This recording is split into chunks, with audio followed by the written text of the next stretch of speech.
தேவனுடைய பிள்ளைகள் என்கிற அனுபவம். யோவான் 1:12 எடுங்க. இயேசுவின் நாமத்தின் மேல் விசுவாசம் உள்ளவர்களாய் அவரை ஏற்றுக்கொண்டவர்கள் எத்தனை பேர்களோ அத்தனை பேர்களும் தேவனுடைய பிள்ளைகளாகும்படி அவர்களுக்கு அதிகாரம் கொடுத்தார். தேவனுடைய பிள்ளைகள் என்கிற அதிகாரம், இதான் முதல் அனுபவம். இது எப்படி கிடைக்கிறது? இயேசு கிறிஸ்துவின் மேல் விசுவாசம் வைத்து அவரை ஏற்றுக்கொள்ளும்போது. எங்கே ஏற்றுக்கொள்வது? நம்முடைய உள்ளத்தில் அவரை ஏற்றுக்கொள்வது. நான் சொல்லல, நம்முடைய சரீரம்தான் ஆண்டவர் வாசம் பண்ணக்கூடிய தேவாலயம். அப்போ நமக்குள்ளே அவர் வாசம் பண்ணுகிறார். அவரே நம்முடைய வாழ்க்கையில் நமக்கு சொந்தமாக இரட்சகராக ஆண்டவராக என் கூட இருக்கணும், எனக்கு தகப்பனாக நீங்கள் இருக்கணும், எனக்கு தாயாக நீங்கள் இருக்கணும், எனக்கு சிநேகிதராக இருக்கணும்னு சொல்லி இயேசுவை நம்முடைய வாழ்க்கையில் ஏற்றுக்கொள்ளும் போது முதலாவது நமக்கு கிடைக்கிற அனுபவம் தேவனுடைய பிள்ளை என்கிற அனுபவம். Children of God. நான் தேவனுடைய பிள்ளை அப்படின்னு சொல்கிறாரு. இவங்க தேவனுடைய பிள்ளை அப்படின்னு சொல்லுகிற ஒரு அனுபவம். இந்த அனுபவத்தை எப்படி பெற்றுக்கொள்வது அப்படின்னு சொன்னால், இயேசுவை விசுவாசித்தால் மட்டும் போதுமா? இல்லை, விசுவாசித்து அவரை ஏற்றுக்கொள்ள வேண்டியது அவசியம். அப்போஸ்தலர் நடபடிகள் 2:47 வாசித்தீங்கன்னா, தேவனை துதித்து ஜனங்கள் எல்லாரிடத்தில் தயவு பெற்றிருந்தார்கள். ரட்சிக்கப்படுகிறவர்களை கர்த்தர் அனுதினமும் சபையில் சேர்த்து கொண்டு வந்தார். யாரை சேர்த்து கொண்டு வந்தாரா? ரட்சிக்கப்படுகிறவர்களை. பார்த்தீங்களா? அப்போ இது ஒரு அனுபவம், இட்ஸ் எக்ஸ்பீரியன்ஸ். அதனால் இந்த அனுபவத்தை கட்டாயம் பெற்றுக்கொள்ள வேண்டும். ரட்சிப்பு என்பது நம்ம மனம் திரும்பி இயேசுவை உள்ளத்தில் ஏற்றுக்கொள்வது. அப்போ நம்முடைய பாவங்கள் மன்னிக்கப்பட்டு தேவனுடைய பிள்ளை என்கிற ஒரு அனுபவத்தை பெற்றுக்கொள்வது தான் ரட்சிப்பு என்பது. அப்போ இதை கிறிஸ்தவர்களும் கட்டாயம் ரட்சிக்கப்படணும். நீங்கள் கிறிஸ்தவ குடும்பத்தில் பிறந்திருந்தாலும் உங்களுக்கும் இந்த ரட்சிப்பின் அனுபவம் கட்டாயமாக தேவை. அதாவது 1970களின் ஆரம்பத்தில் சென்னை டயசிஸ், சிஎஸ்ஐ டயசிஸில் ரைட் ரெவரண்ட் சுந்தர் கிளார்க் ஐயானி ஒரு பிஷப் அவங்க தெரிந்தெடுக்கப்பட்டு வந்தாங்க. அப்போது நான் பாடி சர்ச்சில் இருக்கிறேன். அப்போ அந்த கொரட்டூர் அதெல்லாம் சேர்ந்து ஒரு பாஸ்டேட் ஆகும். அந்த பகுதிக்கு அவங்க right reverend Sundar Clark bishop அவங்க வந்தாங்க.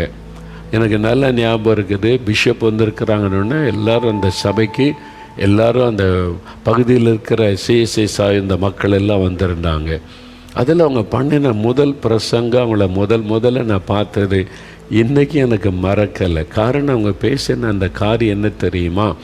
அவங்க சொன்னாங்க, ரட்சிக்கப்படாதவர்கள் திருச்சபையில் அங்கமாக இருக்க தகுதியற்றவர்கள். நான் திரும்ப சொல்லுகிறேன், அப்படி சொன்னாங்க. ரட்சிக்கப்படாதவர்கள் திருச்சபையில் அங்கமாக இருக்க தகுதியற்றவர்கள். அப்போது குடிகாரன், லஞ்சம் வாங்குறவன், அரசியல் பண்ணுறவன், துன்மார்க்கமாக நடக்கிறவன் சபையில் அங்கமாக இருக்கவே தகுதி கிடையாது. பிஷப்பைய சொன்ன ஒரு வார்த்தை, அதுதான் வேத வசனம். அதனால் அவங்க ரட்சிக்கப்படலையே. ரட்சிக்கப்பட்டவங்க தான் சபையில் சேர்த்து கொள்ளப்பட்ட அந்த வசனத்தின்படி. சபையில் நீங்கள் அங்கமாக இருக்கணும்னா ரட்சிக்கப்பட்டிருக்கணும், பாவத்தை விட்டு மனம் திரும்பி இருக்கணும். இந்த அனுபவம் இருக்கிறவங்க தான் தேவனுடைய பிள்ளைகள். அவங்களுடைய கூட்டம்தான் சபை என்பதாக அழைக்கப்படுவது. பிரித்தெடுக்கப்பட்டவுடைய கூட்டம், அவங்க தான் சபை.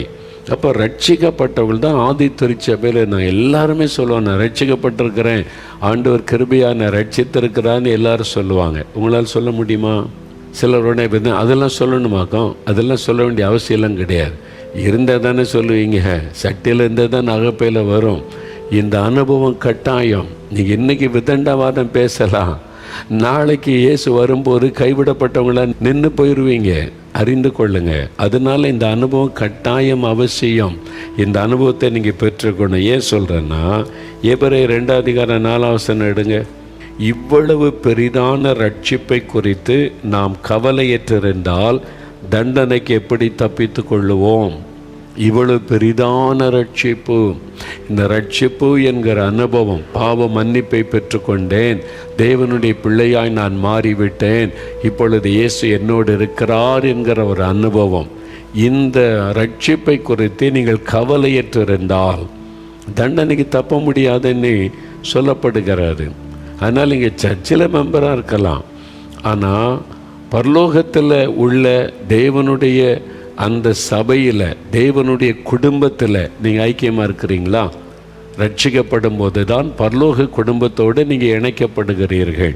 அது இயேசுவின் இரத்தத்தினால் கழுவப்பட்ட ஒரு அனுபவம் இருக்கணும். அதனால்தான் இவ்வளோ பெரிதான ரட்சிப்பு என்று சொல்லப்படுகிறது. நான் இயேசு என்னை சுகமாக்கினார்ல, சென்னையில் இருக்கும்போது சப்பானியா சாக கடந்தபோது சுகமாக்கிட்டார். எனக்கு அற்புதம் இயேசுவே தொட்டு என்னை குணமாக்கினார். அவரால் தொடப்பட்டேன், அவரால் குணமாக்கப்பட்டேன். இயேசுவே தொட்டு எனக்கு அற்புத சுகம் கொடுத்துட்டாரு. இப்போ நான் சர்ச்சுக்கு போக ஆரம்பிச்சிட்டேன். 3 வருஷமாக அந்த சர்ச்சுக்கு போகிறேன். பக்தியாக இருக்க ஆரம்பித்தேன். பக்தியாக ஜெபிக்கிறது, பாட்டு பாடுறது, அதெல்லாம் கரெக்டாக இருந்தேன். நான் பக்தியாக 3 வருஷம் கழிந்தது. அப்போது தினம் பைபிள் வாசிப்பேன், ஜெபம் பண்ணுவேன். அது மாதிரி பக்தியாக கிறிஸ்தவ பக்தி எனக்குள்ளே இருந்தார். 3 வருஷம் கழித்து நான் காலேஜில் படிக்கிற ஃபஸ்ட் இயர், அந்த பியூசி படிக்கிற டைமில் ஒரு நண்பர் என்கிட்ட கேட்டார், நீங்கள் ரட்சிக்கப்பட்டிருக்கீங்களா அப்படின்னு கேட்டார். அப்போ நான் திருப்பி கேட்டேன், அப்படின்னா என்னது அப்படின்னு. அப்போது 3 வருஷமாக சர்ச்சுக்கு போகிறேன், பைபிள் வாசிக்கிறேன், ஜெபிக்கிறேன். இந்த ரட்சிப்பின் அனுபவம்னா எனக்கு தெரியலை, யாரும் சொல்லலையே. சபையில் அதை பற்றி சொன்னதானே தெரியும், ரட்சிப்பின் அனுபவத்தை பற்றி சொல்லவில்லை. அப்படின்னா என்னது அப்படின்னு கேட்டேன். அவர் என்ன ஆச்சரியமாக பார்த்தாரு. அப்போ பைபிளில் சொல்லியிருக்குது, ரட்சிக்கப்பட்டதான் பரலோகத்துக்கு வர முடியும். ரட்சிக்கப்பட்டவங்க பேர் தான் ஜீவ புஸ்தகத்தில் எழுதப்படும். ரட்சிக்கப்படாவிட்டால் நீங்கள் இந்த தண்டனைக்கு தப்ப முடியாதுன்னு பைபிளில் இருக்குதே சொன்னால், அதுனா என்னது? நான் தான் பைபிள் வாசிக்கிறேன், ஜெபிக்கிறேன், பக்தியாக இருக்கிறேன்ல, இந்த பக்தியெல்லாம் செல்லுபடி ஆகாது. அவர் துன்மார்க்கனையும் சர்மார்க்கனையும் சங்கரிப்பேன்னு எழுதப்பட்டிருக்கிறது. அனுபவம் வேணும், இயேசுவோட ஒரு அனுபவம், பர்சனல் ரிலேஷன்ஷிப் வித் காட். நீ காணி கொடுக்கலாம், என்ன வேணாலும் செய்யலாம், பக்தியாக இருக்கலாம். உங்களுக்கு ரட்சிக்கப்பட்ட அனுபவம் இருக்குதா அப்படின்னு உங்களுக்கு தெளிவாக தெரியணும். அது எப்படி சொல்ல முடியும் அப்படின்லாம் சொல்லுவாங்க.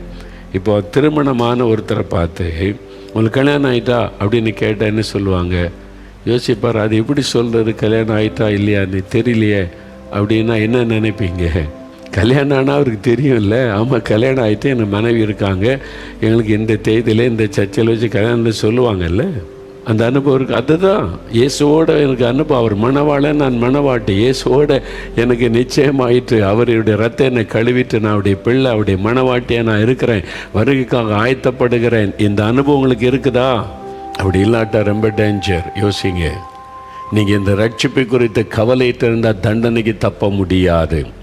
இன்றைக்கி வர கிறிஸ்தவர் அல்லாதவங்கெல்லாம் ரட்சிக்கப்பட்ட அனுபவம் பற்றி என் பாவத்தை இயேசு மன்னிச்சிட்டாரு, சந்தோஷம் தந்திருக்கிறாரு, நான் இயேசு அறிவிக்கிறேன்னு சொல்கிறாங்கல்ல, அந்த அனுபவத்தை பெற்றவங்க. அதனால தான் அவ்வளோ சந்தோஷமாக அவங்க ஷேர் பண்ணுறாங்க, சந்தோஷமாக சொல்கிறாங்க.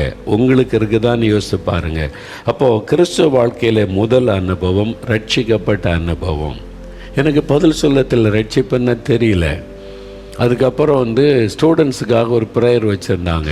அந்த ஜெபத்துக்கு நான் போயிருந்தேன்.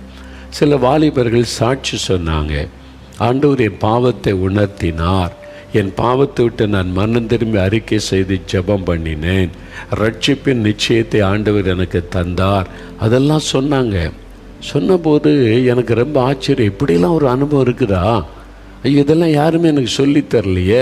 பைபிள் வாசிக்கணும், ஜெபிக்கணும், சர்ச்சுக்கு போகணும், காணிக்கு போகணும், இதானு சொல்லி கொடுத்தாங்க. அதனால நான் பைபிள் வாசிக்கிறேன், ஜெபிக்கிறேன், பக்தியாக இருக்கிறேன், சர்ச்சுக்கு போகிறேன், காணிக்கு போடுறேன், எல்லா சபை ஊழியத்தெல்லாம் பங்கு பெறேன், இதான் எனக்கு சொல்லி கொடுத்தாங்க, அதான் செய்கிறேன். ஆனால் எனக்கு இந்த அனுபவம் இல்லையே. நான் தேவனுடைய பிள்ளையா அப்படின்னு தைரியமாக சொல்லக்கூடிய அனுபவம் எனக்கு இல்லையே. என் பாவம் மன்னிக்கப்பட்டுட்டு அப்படின்னு சொல்லக்கூடிய அனுபவம் எனக்கு இல்லையே. பக்தியாக இருக்கிறேன், அவ்வளோதான். அப்போது ஆண்டவர் என்னோட இடைப்பட ஆரம்பித்து, எனக்கு இந்த அனுபவம் வேணும், எனக்கு இந்த எக்ஸ்பீரியன்ஸ் இல்லையே, இந்த அனுபவம் வேணுன்ற ஒரு தூண்டுதல், ஒரு பாரம் உண்டானது. அப்போ அந்த கூட்டத்தை நடத்தி கொண்டிருந்தவங்க டாக்டர் மாசில்லா தாஸ் என்று சொல்லி அருமையான ஒரு தெய்வ மனிதர். அப்போ நான் பொன்னேரியில் காலேஜில் படித்து கொண்டிருந்த சமயம் அவங்ககிட்ட போய் நான் எனக்கு ஏதாவது சொல்லுங்கள் அப்படின்னு கேட்டேன். எனக்கு பயம் வேறு அவங்ககிட்ட போய் பேசுகிறதுக்கே. ஆனால் அவங்க அந்த மாதிரி செய்தியெல்லாம் கொடுப்பாங்க, நல்ல ஒரு தெய்வ மனிதர். அதனால் அவங்க கூட்டம் முடிஞ்சிட்டு வாலிபர் கூட்டம் நின்று கொண்டு இருக்கிறாங்க. எனக்குள்ள ஒரு ஆசை, எனக்கு இந்த அனுபவம் இல்லையே, வேணுமேன்னு சொல்லி நான் அவங்ககிட்ட போய் மெதுவாக கேட்குறேன், எனக்கு ஏதாவது சொல்லுங்கள் அப்படின்னு கேட்டேன். ஏசாயா 59 அதிகாரம் முதல் 2 வசனம் வாசித்து ஜெபம் பண்ணு அப்படின்னு சொன்னாங்க. அவ்வளோதான், வேறு ஒன்றும் அவங்க எனக்கு சொல்லவே இல்லை. ஏசாயா 59 முதல் 2 வசனம் வாசித்து ஜெபம் பண்ணு அப்படின்னாங்க. நான் உடனே வீட்டில் போய் அந்த வசனத்தை புரட்டி வாசிக்கிறேன். இதோ ரட்சிக்கக்கூடாதபடிக்கு கர்த்தருடைய கரை குறுகி போகவும் இல்லை, கேட்கக்கூடாதபடிக்கு அவருடைய செவி மந்தமாகவும் இல்லை. உங்கள் அக்கிரமங்களே உங்களுக்கும் உங்கள் தேவனுக்கும் நடுவாக பிரிவினை உண்டாக்குகிறது. உங்கள் பாவங்களே அவர் உங்களுக்கு செவி கொடாதபடிக்கு அவருடைய முகத்தை உங்களுக்கு மறைக்கிறது. இந்த வசனத்தை நான் திரும்ப திரும்ப திரும்ப வாசித்தேன்னா அந்த வசனத்தின் மூலம் ஆண்டவர் பேச ஆரம்பித்தார். ஏன்னா நான் இந்துவாக இருக்கும் போதே தெய்வத்தை தேடினேன். ரொம்ப தாகத்தோடு தெய்வத்தை நான் தேடுவேன். கோயிலில் போய் சுற்றி சுற்றி சுற்றி உட்காந்து மண்டபத்திலாம் உட்காந்து தெய்வத்தை பார்க்கணும், தெய்வத்தோடு பேசணும். ஏன்னா இந்த ராமாயண மகாபாரத கதையெல்லாம் என்னுடைய பாட்டி சொல்லி கொடுத்து அவள் கடவுள்னா இந்த மாதிரி மனிதனோட உறவாடணும் பேசினப்ப என்கிட்ட பேசணுமே, அந்த மாதிரிலாம் தாகத்தோடு நான் தெய்வத்தை தேடினவன். அதனால் அந்த வசனத்தின் ஆண்டவர் சொல்கிறாரு, உங்ககிட்ட பேச நான் ஆயத்தமாக இருக்கிறேன். நீ என் முகத்தை பார்க்கலாம், என் குரலை கேட்கலாம், ஆனால் உன்னுடைய பாவம்தான் தடையாக தர போட்டு நிற்கிது. உன்னுடைய பாவம்தான் அதுக்கு தடையாக இருக்கிறது அப்படின்னு இந்த வசனத்தை கொண்டு ஆண்டவர் பேசின போது தான் எனக்கு விளங்கிட்டு. உடனே நான் திருப்பி கேட்டேன், அது நான் என்ன பாவம் செய்கிறேன் ஆண்டவர்? ஒரு பீடி சிகரெட் கூட நான் பிடிச்சதில்லை, நான் என்ன குடித்ததில்லை, விபச்சாரம் பண்ணதில்லை, நான் இந்த பாவெல்லாம் செய்யலை. அது மாதிரி எனக்குள்ளே பல கேள்வி எழும்புது. அப்போது அது மாதிரி பாவம் செய்தவங்க தான் நம்ம மனம் திரும்பணும். குடிகாரங்க மனம் திரும்பணும், விபச்சாரக்காரன் மனம் திரும்பணும், கொலைகாரன் மனம் திரும்பணும், அது மாதிரி திருடுறவங்க மனம் திரும்பணும். நம்ம அப்படிலாம் ஒன்றும் பண்ணலையே. அப்போது என்னுடைய பாவம் என்னது? எனக்கு ஆண்டவருக்கு நடுவாய் நிற்கிற பாவம் என்னது? நான் பக்தியாக தானே இருக்கிறேன், அப்படி தான் நான் நினைத்தேன். அப்போ ஆண்டவர்கிட்ட போய் கேட்குறேன், என்னுடைய பாவம் உடைய முகத்தை மறைக்கிற உடைய குரல் சத்தத்தை கேட்க முடியல, அப்படி என்ன பாவம் செய்திருக்கிற ஆண்டவரே? அப்படி கேட்டபோது தான் ஆண்டவர் இடைப்பட ஆரம்பித்தார். நம்ம நிறைய பேர் அப்படி தான் நினைக்கிறேன், தப்பு. நான் பக்தியாக இருக்கேன், சர்ச்சுக்கு போகிறேன், காணி கொடுக்குறேன், தினம் பைபிள் வாசிக்கிறோம், ஜெபிக்கிறோம், எங்கள் வீட்டில் குடும்ப ஜெபம்லாம் இருக்குது, எல்லாமே இருக்கலாம். நீங்கள் ரட்சிக்கப்பட்டிருக்கீங்களா? தேவனுடைய பிள்ளை அப்படின்ற அனுபவத்தை பெற்றிருக்கிறீங்களா? I am a child of God, இயேசு என்னுடைய தகப்பன், அவர் நான் பிள்ளை அப்படி நிச்சயம் உங்களுக்கு இருக்குதா? அதான முக்கியம். அப்போ நான் ஆண்டவர்கிட்ட போய் கேட்குறேன், இது எப்படி ஆண்டவரே, நான் என்ன பாவம் செய்துட்டேன் அப்படின்னு பேசும்போது தான் ஆண்டவர் ஆவியானவர் என் இருதயத்தை திறந்து எனக்கு காண்பித்தார். என் அப்போ தான் ஆண்டவர் சொன்னார், அவன் இருதயத்திலிருந்து புறப்படுகிற பாவங்கள். உங்கள்கிட்ட கோபம் இருக்குல்ல, எரிச்சல் இருக்குல்ல, பொறாமை இருக்குல்ல, வாலிபத்தின் பாவங்கள் இருக்குல்ல, இச்சை இருக்குதில்ல, ஆமாம் இதெல்லாம் இருக்குது. அப்போ இந்த பாவத்தை விட்டு நீ மனம் திரும்பணும். நீ நினைக்கிற பாவனை குடிக்கிறது, வெறிக்கிறது, கொலை செய்கிறது, அதான் பாவம் நீ நினைக்கிற. உன்னுடைய தவறான சிந்தை, தவறான பார்வை, தவறான நோக்கம், அதெல்லாம் கூட தான் பாவம். அப்போ தான் எனக்கு தெரிந்தது. ஆண்டவர் அதை உணர்த்தின போது ஆண்டவரிடத்தில் கண்ணீரோடு அறிக்கையிட்டு, ஆண்டவரே என் பாவத்தை எனக்கு மன்னிச்சிருங்கன்னு ஜெபம் பண்ணேன். கண்ணீரோடு அழுது ஒப்பு கொடுத்து ஜெபம் பண்ணினேன். நான் சின்ன வயதுலேருந்து செய்கிற பாவத்தெல்லாம் உணர்த்து, அதெல்லாம் எங்களுக்கு பாவமாக எங்களுக்கு சொல்லிக் கொடுக்கல, தெரியாது. நான் இந்து மார்க்கத்தில் இந்து குடும்பத்தில் பிறந்து வளர்ந்ததுனால பக்தியாக இருக்கிறது ஒன்று தான் சொல்லி கொடுத்தாங்களே தவிர வேறு இது பாவம், அது பாவம் செய்யக்கூடாதுன்னு சொல்லி கொடுக்கல. நாங்கள் சின்ன பையனை ஸ்கூலில் படிக்கிற காலத்தில் லீவு நாள் குரூப்பாக சேர்ந்தோன்னா அடுத்த ஆள் தோட்டத்தில் நுழைஞ்சிரும். மாங்காய் பறிக்கிறது, தேங்காய் பறிக்கிறது எல்லாம் திருட்டு, அது ஒரு ஜாலியாக திருடிட்டு வந்துடுவோம். வீட்டுக்கு வருவாங்க, உங்கள் பிள்ளைகள் பையன் பாருங்கள், எல்லோரும் சேர்ந்து எங்கள் தோட்டத்தை மாங்காய் பறிச்சுட்டாங்க, தேங்காய் பறிச்சுட்டாங்கன்னா இது ஒரு பெரிய கம்ப்ளைண்ட்டா, இந்த வயசில் அது செய்கிறதா போங்க. எங்களை கூப்பிட்டு தப்பு, அடுத்தவங்க தோட்டத்தில் பறிக்க, நம்ம தோட்டத்தில் இருக்குல்ல அதை பறிங்க, எதுக்கு அடுத்த தோட்டத்தில் போய் மாங்காய் பறிக்கிற, தேங்காய் பறிக்கிறேன்னு சொன்னதே கிடையாது. இது பாவம், இது தப்புன்னு என்ன, அதெல்லாம் கிடையாது. பக்தியாக இருக்கிற ஒன்று தான் தெரியும், சாமி கும்பிடு பக்தியாக அவ்வளோதான் தெரியும். பாவம், இந்த பாவத்தை விட்டு மனம் திரும்பணும், இதை செய்யக்கூடாது என்பதெல்லாம் சொல்லப்படவில்லை. ஆனால் ஆண்டவர் அதை எனக்கு உணர்த்தினார், இதெல்லாம் நீ செய்த பாவம், ஐயோ இதெல்லாம் பாவம்னு யாருமே எங்களுக்கு சொல்லி கொடுக்கல, ஆண்டவரே என்னை மன்னியும். நான் ஆண்டவர்கிட்ட அழுது கண்ணீரோடு ஒப்பு கொடுத்து ஜெபம் பண்ணினேன். பெற்றோருக்கு அம்மாவை எதிர்த்து பேசினார், உடன் பிறந்தவங்ககிட்ட அந்த கோவப்பட்டு சண்டையிட்டார். எல்லாத்தையும் ஆண்டவர் உணர்த்தினார். நான் அறிக்கையிட்டு ஒன்றுன்னா ஜெபம் பண்ணினேன். ஆண்டவரே, நான் இந்த பாவெல்லாம் செய்திருக்கிறேன், என்னை மன்னியும் என்று என்னுடைய பாவங்களை அக்கிரமங்களை அறிக்கையிட ஒரு பாரம் என்னை விட்டு இறங்குவதை நான் உணர்ந்தேன். எனக்குள்ள இருக்கிற ஒரு பாரம் கொஞ்சம் கொஞ்சமாக இறங்குவதை உணர்ந்தேன். ஒரு நாள் ராத்திரி 9 மணிக்கு நான் போய் மாடியில் முழங்கால் போட்டேன். இன்றைக்கு எனக்கு இந்த நிச்சயம் வேணும், என் பாவம் மன்னிக்கப்பட்ட நிச்சயத்தை எனக்கு தரணும் ஆண்டவரே, அந்த சந்தோஷம் எனக்கு வேணும் அப்படின்னு சொல்லி தேவ சமூகத்தில் நான் காத்திருந்து ஜெபித்தேன். அப்போ ஆவியானவர் உணர்த்துகிற பாவத்தையெல்லாம் அறிக்கையிட்டு ஜெபித்தேன். அதிகாலை 4 மணிக்கு ஆண்டவர் என்னோடு பேசுவதை என்னால் தெளிவாய் கேட்க முடிந்தது. மகனே என்று ஆண்டவர் அழைத்தார். உன் பாவங்களை எல்லாம் நான் நீங்க செய்தேன் என்று சொன்னார். அதுதான் என் வாழ்க்கையில் மறக்க முடியாத ஒரு நாள். 1972 வருஷம் மார்ச் மாதம் 18ஆம் தேதி அதிகாலை நேரத்தில் ஆண்டவர் என்னை சந்தித்து அவருடைய பிள்ளை என்கிற அனுபவத்தை தந்தார். அதான் என்னுடைய லைஃப்பில் ஒரு பெரிய சேஞ்ச். 3 வருஷம் நான் பக்தி உள்ள கிறிஸ்தவனாக தான் இருந்தேன். பைபிள் வாசித்தேன், ஜெபம் பண்ணேன், சர்ச்சுக்கு போனேன், காணிக்கு போட்டேன், சபையில் நடக்கிற எல்லா ஊழியத்திலும் பங்கு பெற்றேன், எல்லாம் இருந்தது. ஆனால் இயேசுவோட பர்சனல் ரிலேஷன்ஷிப் எனக்கு இல்லை.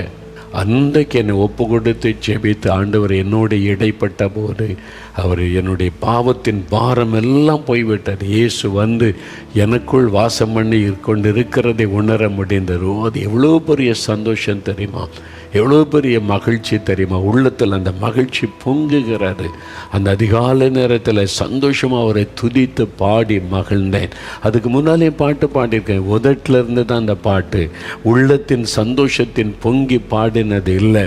அந்த ரட்சிப்பின் அனுபவம் பெற்ற பிறகு தான் உள்ளத்தின் ஆழத்திலிருந்து அப்படியே ஆண்டவரை துதித்து பாடுகிற சந்தோஷம் உள்ளத்தில் உண்டானது. அப்போது இந்த மாதிரி ரட்சிக்கப்பட்ட அனுபவம் வந்து நினச்சேன், இயேசு வந்து என்னை தொட்டு குணமாக்கி இருக்கிறாரு, எனக்கு அற்புதம் நடந்திருக்குது.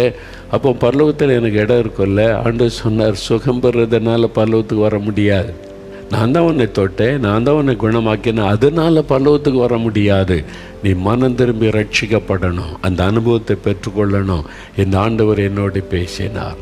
நீங்கள் சுகம் பெறுறதுனாலெல்லாம் பரலோகத்துக்கு வந்துட முடியாது. அதை நீங்கள் விசுவாசத்தோடு கேட்கும்போது இயேசு உங்களுடைய விசுவாசத்தை கனப்படுத்தி சுகம் தருகிறார், விடுதலை தருகிறார். ஆனால் ரட்சிப்பின் அனுபவம் என்பது திட்டமான அனுபவம். அதை நீங்கள் பெற்றுக்கொள்ள வேண்டியது அவசியம்.